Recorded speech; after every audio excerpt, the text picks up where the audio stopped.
Today we're pleased to be talking to Foster Hirsch, one of the founding professors of the film department at Brooklyn College, who continues to teach and write about film and theater.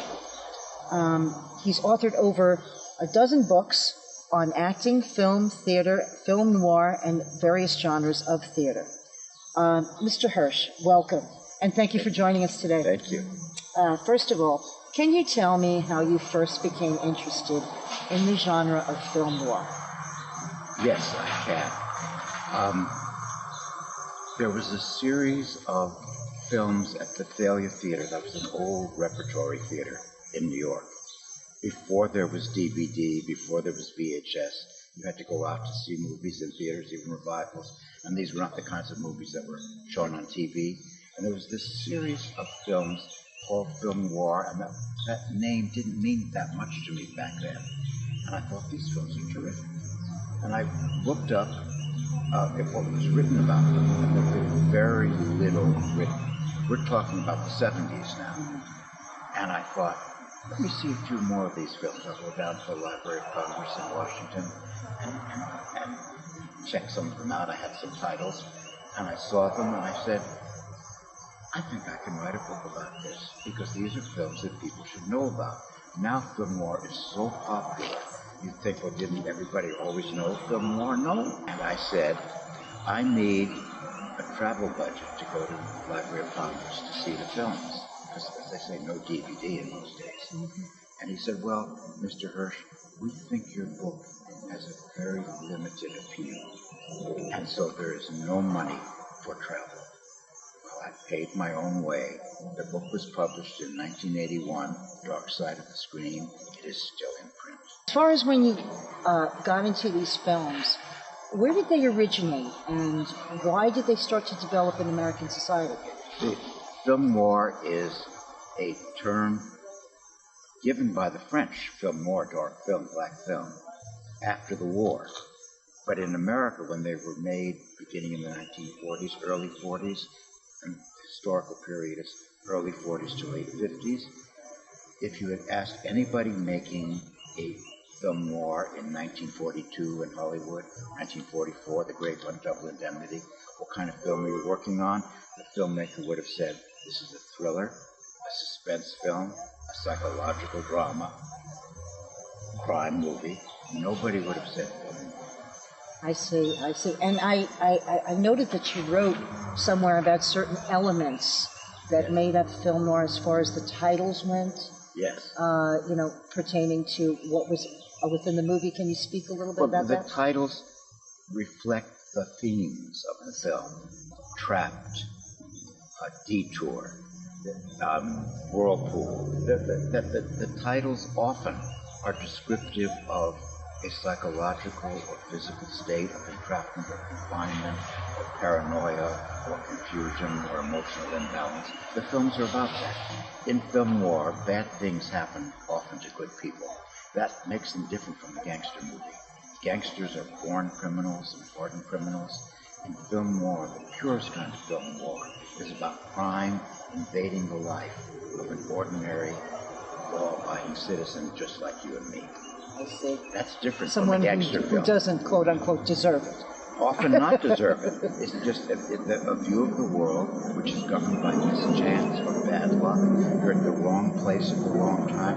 The classic example of what I'm talking about is a movie by Fritz Lang called Scarlet Street. Do you know that movie? Yes, I've seen it. With yes. Edward G. Robinson. Mm-hmm. He's a very mild bank teller. Every night of his life, he walks home from work the same way. This one night, he decides to go a different route. He goes on a different route, and bad luck, bad timing. He meets people he shouldn't have been meeting, and it's downhill from there. It changes his life, ultimately, and in effect, he becomes a criminal and becomes somebody who is trapped and can't get out of his circumstance. One block out of the way. Wow. That's the world of film noir, a world governed by mischance. Now, do you feel that there are any films today that follow those guidelines or fit the... Your film noir continue to be made. Historians like to box things in, and so the classic period is early 40s, Maltese Falcon, and it said the last classic era film noir is Orson Welles' Touch of Evil in 1957. I don't agree with that. But let's say the 40s and 50s. I see. So it ended, it petered out in the early 60s, and then they still continued to make movies like this, but they were in color, they were in widescreen, they had modern furnishings, the look was different, the texture was different. So we call them neo-noir, new noir. And I guess a perfect example of it, maybe the most successful neo-noir of all, is Chinatown. Oh, yes, with Jack Nicholson. Yes, that's a film noir, but it doesn't look or feel like the classic era noir. It's new. It doesn't have that gritty. It doesn't have the gritty look. It's in color. It's glossier looking, but it is a continuation of the themes and character types and visual style of the earlier period. I see. Okay, one final question. What is your favorite film noir? I can answer that very easily. Sudden Fear with Joan Crawford and Jack Palance, 1952.